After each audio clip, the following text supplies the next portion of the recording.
Assalamualaikum warahmatullahi wabarakatuh. Bismillahirrahmanirrahim. Asyhadu an la ilaha illallah wa asyhadu anna Muhammadar Rasulullah. Allahumma shalli ala sayyidina Muhammad wa ala ali sayyidina Muhammad. Rabbi shrah li sadri wa yassir li amri wahlul 'uqdatam min lisani yafqahu qawli. Amin.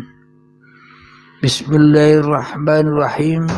Salam hormatku, salam ta'zimku selalu buat para sahabat-sahabatku tercinta, baik yang ada di dalam ataupun yang ada di luar negeri. Semoga kita semua senantiasa selalu di dalam lindungan Allah Subhanahu wa taala. Amin ya rabbal alamin. Alhamdulillah, di malam yang indah ini kebetulan ba'da sholat isya di waktu kota Medan. Semoga di kajian ini akan selalu membawa hikmah, kepahaman dan pelajaran untuk saya dan kita semua. Jadi malam ini kita angkat judul Ikutlah Rasul yang hidup, jangan ikut Rasul yang mati. Apa maknanya? Ikutlah Rasul yang hidup, jangan ikut Rasul yang mati. Selama ini kita memahami tentang kerasulan atau kenabian, kita memahami, yakni hanya memahami kerasulan atau kenabian Nabi Muhammad saja yang sudah wafat kembali kepada Allah. Sehingga kita kira kerasulan atau kenabian itu hanya selesai pada Kanjeng Nabi Muhammad saja. Sehingga kita tidak memahami apa makna kerasulan yang sesungguhnya. Jadi sesungguhnya kerasulan itu tetap berlangsung sepanjang masa. Nabi Muhammad itu hanya contoh. Nabi Isa itu hanya contoh hamba-hamba yang sudah menjadi rasul-rasul Allah. Hamba-hamba yang sudah menjadi utusan-utusan Allah. Jadi supaya kita memahami apa sebenarnya yang harus kita jalankan di dalam kehidupan ini, sehingga menjadi sama dengan mereka, menjadi rasul-rasulnya Allah, hidup bersama Allah, di dalam kuasa Allah, di dalam kuasa Tuhan, di dalam pemeliharaan Tuhan, di dalam penjagaan Tuhan, di dalam kecukupan Tuhan, sehingga kita hidup di dunia ini hidup dengan enjoy, tidak hidup dengan terlunta-lunta, hanya memikir-mikirkan dunia saja, hanya memikir-mikirkan kenikmatan-kenikmatan dunia. Kita lupa bahwa kita pun rasul-rasul Allah, bahwa kita pun ciptaan-ciptaan Allah, bahwa kita pun dikuasai Allah, bahwa kita pun dipergerakkan oleh Allah. Itulah rasul-rasul yang hidup. Jangan memahami Rasul yang sudah wafat, yang sudah mati, sedangkan kita tidak memahami Rasul yang hidup, yang ada pada diri kita sendiri. Kalau kita hanya mengikuti Rasul yang sudah mati, contoh-contoh yang sudah mati, yang sudah wafat, maka kita akan mati pula hati kita. Kalau kita melihat Rasul itu hanya pada Nabi Muhammad, yang mana Nabi Muhammad sekarang sudah wafat, Nabi Isa pun sudah wafat, para Nabi yang terdahulu pun sudah wafat, lalu bagaimana mungkin kita bisa membangkitkan kerasulan yang ada pada diri kita sendiri, bila kita hanya memandang kerasulan itu hanyalah melihat cerita-cerita manusia tempo dulu. Alhamdulillahirabbil alamin. Maka dari itu ikutlah Rasul yang hidup. Siapakah Rasul yang saat ini? Ya diri Anda sendirilah Rasul-Rasul itu. Maka dari itu diajarkan oleh Nabi Muhammad innamal a'malu binniyah di dalam segala aktivitas terutama sholat dan ibadah dan kebaikan yang kita lakukan awali dengan niat supaya apa? Supaya kita tidak jadi Tuhan atas apa yang kita kerjakan, yakni kembali dan kembali kepada lillahi ta'ala. Itulah yang dimaksud bangkitnya Rasul-Rasul Allah, yang mana selalu dan selalu hati kembali kepada Allah. Itulah Rasul yang hidup. Ya diri kita sendiri, hidupkanlah, jangan mati. Maknanya selama ini kita meskipun membaca niat lillahi ta'ala, tapi prakteknya, realita di dalam hati kita bersandarnya, pulangnya kepada keakuan diri, berujung kepada kedagingan, berujung kepada hawa nafsu yang merasa bisa sholat, hawa nafsu yang merasa bisa ibadah, hawa nafsu yang merasa bisa berbuat baik, hawa nafsu yang merasa bisa bermakrifat. Itulah yang dimaksud Rasul yang mati. Manusianya tidak sadar bahwa dirinya pun juga dirasuli, dikuasai Allah. Jadi selama ini kita menjadi Rasul yang mati, yang mana hatinya masih keras melebihi kerasnya batu, sehingga jadi bahan bakarnya neraka. Hati kita panas selalu, suka berbantah-bantahan, suka berdebat-debatan. Kenapa? Karena bahan bakarnya masih banyak, masih ada. Apa bahan bakarnya neraka itu? Ketika masih ada manusianya, dan ketika manusia menjadi Rasul yang mati, maka disiksalah yang mati itu di dalam hatinya, yakni hati selalu dan selalu hanya berurusan dengan babakan dunia, tidak bisa pulang kepada Allah. Maka dari itu hidupkanlah kerasulan kita. Supaya apa? Supaya bangkit kerasulan itu sehingga manusia kembali kepada fitrahnya, yakni kembali kepada kegoibannya di dalam kenyataan, di dalam kewujudan, di dalam kehidupan Allah itu sendiri. Alhamdulillahirabbil alamin.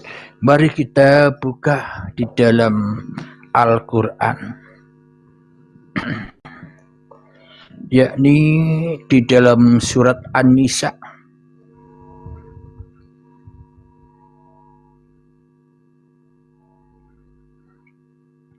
ayat yang ke-59.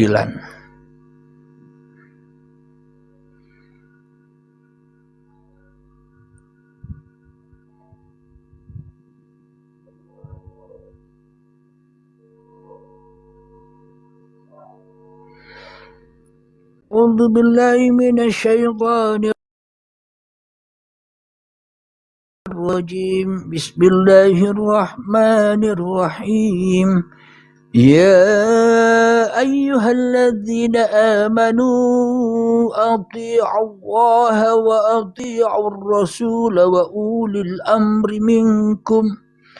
فإن تنازعتم في شيء فردوه إلى الله والرسول إن كنتم تؤمنون بالله واليوم الآخر ذلك خير وأحسن تأويلا. Yang artinya, wahai orang-orang yang beriman, taatilah Allah dan taatilah Rasul. Ini di dalam kurung ini ditafsiri oleh para ahli tafsir, yakni Muhammad. Namun tafsiran saya beda. Tafsiran saya bukan Muhammad, tapi wahai manusia, seluruh manusia. Dan ulil amri, pemegang kekuasaan di antara kamu. Kemudian jika kamu berbeda pendapat tentang sesuatu, maka kembalilah kepada Allah di dalam kurung Al-Quran dan Rasul di dalam kurung sunnahnya. Jadi yang di dalam kurung ini penafsiran ahli tafsir. Jika kamu beriman kepada Allah dan hari kemudian, yang demikian itu lebih utama bagimu dan lebih baik akibatnya. Sadaqallahul azim.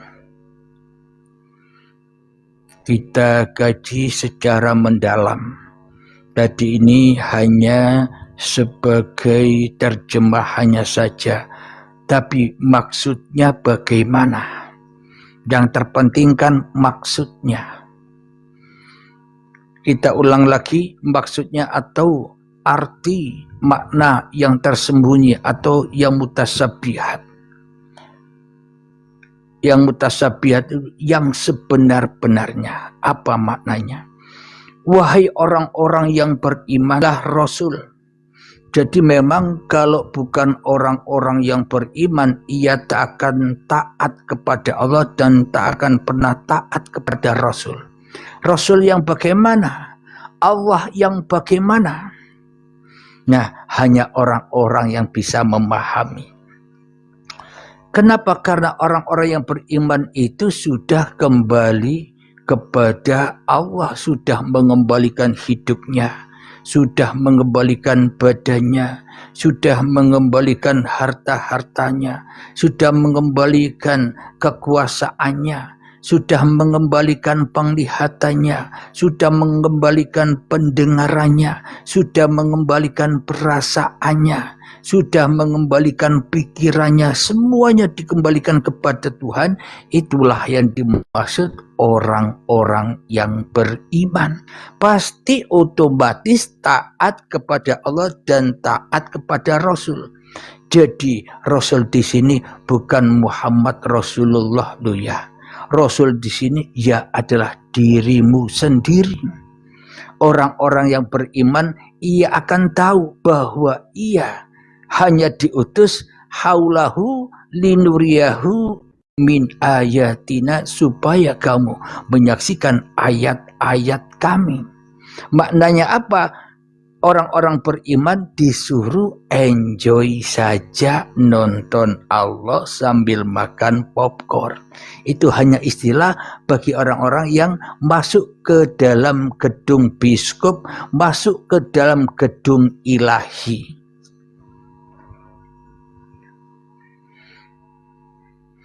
Taatilah Allah dan taatilah Rasul. Maknanya orang-orang yang beriman itu ia akan selalu mengikuti apa yang diperintah oleh Tuhannya. Maknanya badan ini akan selalu mengikuti perintah-perintah hidup. Badan diperintah bicara, maka hidup yang bicara. Badan diperintah duduk, hidup yang duduk. Badan diperintah makan, hidup yang makan. Badan tidak bisa makan, badan tidak bisa duduk bila tanpa hidup. Badan diperintah sholat, hidup yang sholat. Badan diperintah naik motor, hidup yang naik motor. Jadi sebenarnya badan ini, manusia ini tidak bisa apa-apa. Karena sesungguhnya manusia itu gaib. Jadi inilah yang dimaksud taatilah Allah dan taatilah Rasul. Jadi pemahamannya Rasul itu adalah badan-badan kita inilah yang selalu mengikuti kemauan hidup. Pergi ke masjid mengikuti kemauan hidup. Pergi ke gereja mengikuti kemauan hidup, pergi ke pura mengikuti kemauan hidup, pergi ke wihara mengikuti kemauan hidup. Jadi sebenarnya badan-badan ini tidak punya mau atau tidak punya acara-acara sendiri kecuali diacarakan oleh hidup. Maknanya manusia itu tidak bisa beraktivitas sendiri kecuali diaktivitaskan oleh Tuhannya. Itulah yang dimaksud ati Allah wa ati Rasul. Ini kajian mendalam, kajian hati, bukan kajian yang di luar yang selama ini kita pahami. Namun bila Anda bila pemahaman Anda masih kajian yang di luar, mohon bersabar, mohon enjoylah di sini meskipun Anda tidak paham. Namun bila Anda sudah tidak kuat lagi, panas ada di sini, segeralah keluar. Ikuti kajian-kajian yang sesuai dengan makanan Anda. Jadi bila Anda memaksa di sini, Anda pun harus sabar dan harus enjoy meskipun Anda tidak paham. Supaya apa? Supaya hatinya selamat. Dan ulil amri maknanya apa? Orang-orang yang dikuasai oleh Allah. Di antara kamu kemudian jika kamu berbeda pendapat tentang sesuatu, maka kembalikanlah kepada Allah. Maknanya di sini ditafsirkan Al-Quran dan Rasul. Maknanya di sini ditafsiri sunnahnya. Jadi sebenarnya sunnatullah itu adalah semua perkara-perkara yang dilakukan oleh Allah itu sendiri.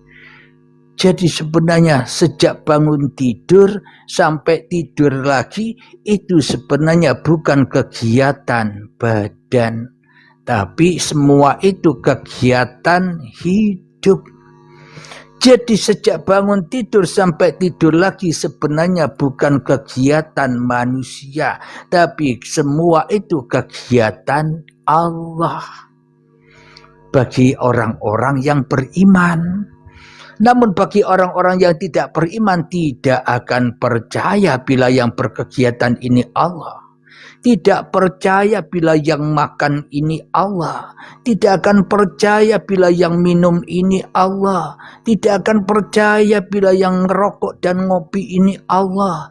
Tidak akan percaya bila yang sholat ini Allah. Tidak akan percaya yang ibadah ini Allah. Tidak akan percaya bahwa yang bisa masuk ke dalam masjid ini Allah.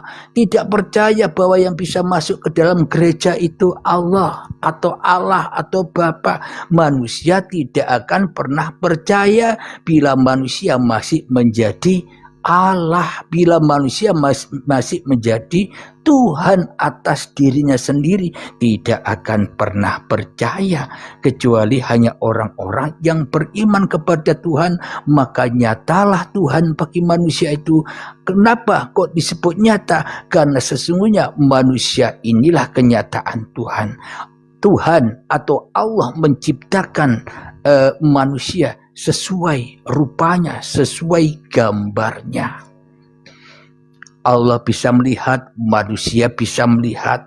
Allah bisa mendengar, manusia bisa mendengar. Allah bisa merasa, manusia bisa merasa. Allah bisa berpikir, manusia bisa berpikir. Allah bisa sholat, manusianya bisa sholat. Jadi sesungguhnya inna sholati wa nusuki wa mahyaya wa mamati lillah.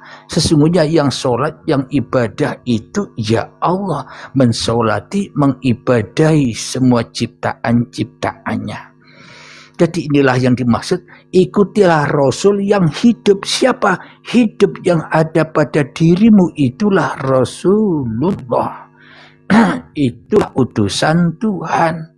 Jika manusianya masih terbelenggu dengan kemanusiaannya, maka ia akan berdarah-darah hidup di dunia ini. Serba ketakutan, serba kecewa, serba khawatir. Kenapa?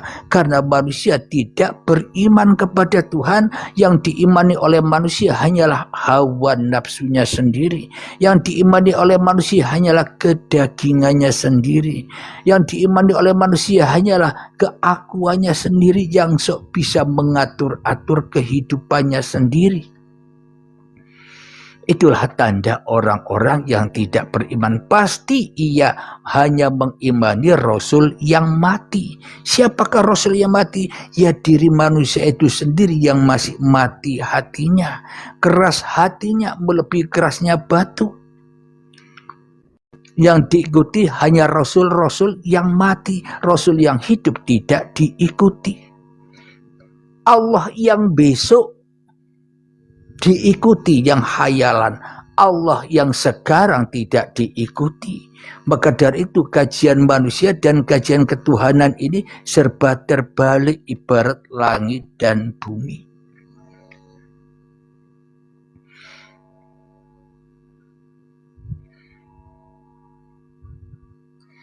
Alhamdulillah, kita lanjutkan di dalam surat An-Nisa ayat yang ke-60. Alam tara ilal ladzina yaz'umuna annahum amanu bima unzila ilaika wa ma unzila min qablika yuriduna ayyatahakamu ila ad-dawuti wa qad umiru ayyakfuru bih wa yuridu syaitanu ayyudillahum dolalam ba'ida, yang artinya tidakkah engkau, di dalam kurung ini Muhammad. Kalau saya menafsirkan bukan Muhammad, tapi diri kita sendiri yang membaca atau seluruh manusia. Karena bila Muhammad berarti Al-Quran ini tidak wajib atau tidak berhak kita mengikuti Al-Quran atau berhak mengikuti kitab-kitab yang telah diturunkan bila hanya untuk Muhammad saja. Jadi makna Muhammad di sini wahai manusia, yakni manusia-manusia yang membacanya, manusia-manusia yang mengikutinya. Tidakkah engkau di sini jangan kita rujukkan pada Muhammad atau tak pada Nabi Muhammad yang sudah tiada. Memang ini buat Nabi Muhammad ketika Nabi Muhammadnya masih hidup. Namun ketika sudah wafat Nabi Muhammadnya, maka sudah tidak berlaku lagi. Karena Al-Quran, Injil, Zabur, Taurat itu hudal linnas, petunjuk untuk manusia. Manusia yang apa? Manusia yang hidup, bukan untuk manusia yang mati. Tidakkah engkau memperhatikan orang-orang yang mengaku bahwa mereka telah beriman kepada apa yang diturunkan kepadamu dan kepada apa yang diturunkan sebelummu, tetapi mereka masih menginginkan ketetapan hukum kepada tauhid, padahal mereka telah diperintahkan untuk mengingatkan, untuk mengingkari tauhid itu, dan setan bermaksud menyesatkan mereka dengan kesesatan yang sejauh-jauhnya. Jadi kita kaji yang secara mutasabihatnya. Tidakkah engkau, itu engkaunya kepada kita semua umat manusia, tidakkah engkau memperhatikan? Apakah kita tidak memperhatikan orang-orang yang mengaku bahwa mereka telah beriman kepada apa yang diturunkan kepada kamu? Manusia kita lihat, kebanyakan manusia mengaku-ngaku beriman kepada Allah, beriman kepada kerasulan Nabi Muhammad. Namun manusia tidak beriman kepada hidup ini siapa. Manusia tidak beriman badan ini siapa. Inilah kesesatan manusia, karena manusia hanya mengkaji yang di luar dirinya. Maka dari itu inilah perlunya gaji diri, menggaji diri kita sendiri. Karena di dalam Al-Quran, wa min anfusikum, semua sudah ada pada dirimu. Afala tubsirun, kenapa kamu tidak menyaksikannya? Tetapi mereka masih menginginkan ketetapan hukum kepada tauhid. Kebanyakan manusia mengikuti hukum-hukum hawa nafsunya, hukum-hukum sesuai kesenangannya, hukum-hukum sesuai apa yang diinginkannya. Itulah orang-orang yang menyembah tauhid. Manusia yang menyembah keakuannya, manusia yang menyembah kedagingannya, manusia yang menyembah hawa nafsunya. Itulah yang dimaksud tauhid itu. Berarti bila masih ada keakuan diri manusia kita, masih ada kedagingan diri kita, masih ada hawa nafsu diri kita di hati kita, berarti kita belum punya iman kepada Tuhan.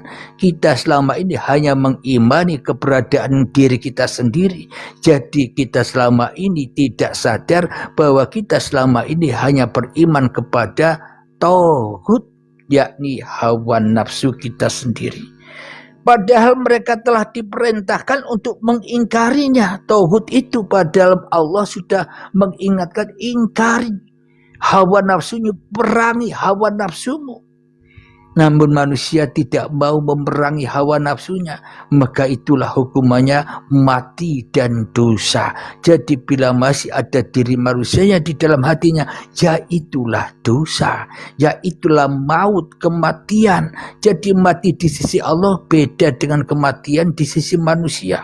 Kematian di sisi manusia matinya raga. Kalau kematian di sisi Allah, hidupnya manusianya masih hidup, tapi hatinya yang mati, hatinya yang keras melebihi kerasnya batu. Itulah yang dimaksud tauhid berhala.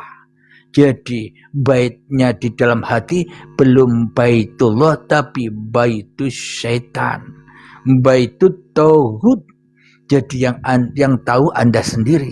Di dalam hati Anda itu baitullah apa bait tauhid atau bait hawa nafsu. Anda sendiri yang tahu. Masing-masing manusia sendiri yang tahu itu. Dan setan bermaksud menyesatkan manusia dengan kesesatan yang sejauh-jauhnya. Jadi maknanya tauhid, keakuan diri, kedagingan diri, hawa nafsu kita sendiri ini selalu menyesatkan manusia dari jalan Tuhan, agar manusia tidak beriman kepada Tuhan. Jadi inilah kajian tentang ikutlah Rasul yang hidup, jangan ikuti Rasul yang mati. Semoga bisa dipahami. Saya coba tanya kepada sahabat-sahabat yang di bawah ini, dari 41 orang ini, kira-kira kajian di YouTube Uripe Allah ini bisa dipahami apa sulit dipahami? Mohon informasinya lewat jawaban typing.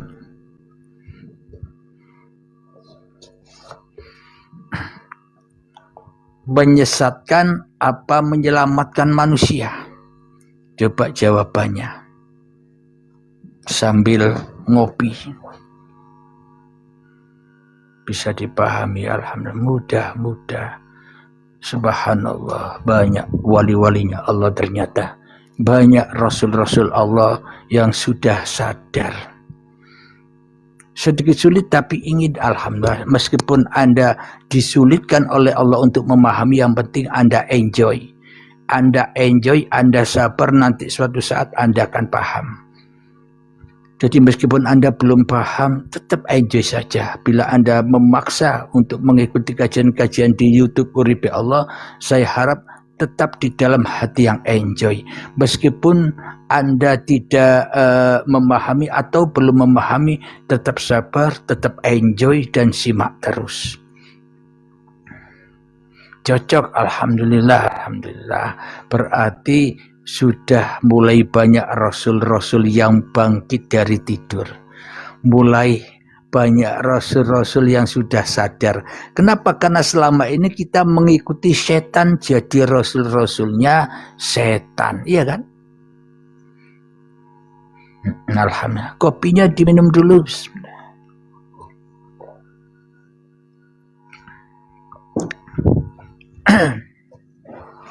Alhamdulillah.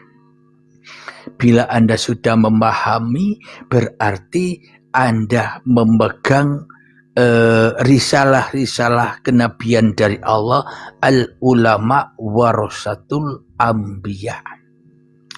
Andalah sebagai pewaris-pewaris para nabi.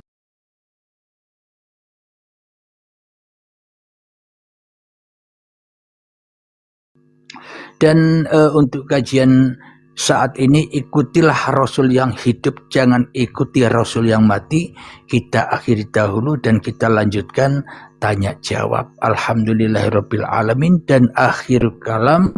Assalamualaikum warahmatullahi wabarakatuh.